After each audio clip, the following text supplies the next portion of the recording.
বিয়েবাড়ির আয়োজন কিংবা কুলখানির কর্মযজ্ঞ সবখানেই ডাক পড়ে হান্নান মিয়ার। পরম যত্নে রান্না করেন সব অনুষ্ঠানে।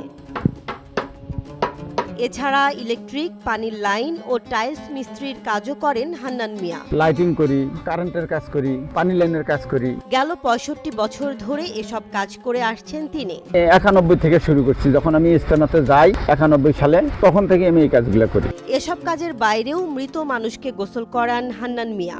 খারাপ লাশ আমি 80 থেকে 90টা ধোয়াইছি, আর ভালো লাশ না হলেও 1.5 থেকে 200 হবে। সড়ক দুর্ঘটনা, আত্মহত্যা এবং পচা গলা মৃতদেহ গোসল করিয়ে আসছেন গেল ৩৪ বছর ধরে। ভালো লাশ হইলে অন্য মানুষেরাই ধোয়, আর যেগুলো অক্ষত লাশ সেই লাশগুলা বেশিরভাগ আমি যায় ধুয়ে দিই। বিভিন্ন দুর্ঘটনায় ক্ষত বিক্ষত মৃতদেহগুলো যখন ঘন্টার পর ঘন্টা পড়ে থাকে, পরিবারের লোক শত চেষ্টা করেও যখন গোসল করিয়ে নেয়ার মতো লোক খুঁজে পায় না, আর এ খবর হান্নান মিয়ার কানে পৌঁছালেই শত ব্যস্ততার মধ্যেও সেখানে ছুটে যান লাশটিকে শেষ গোসল করানোর জন্য।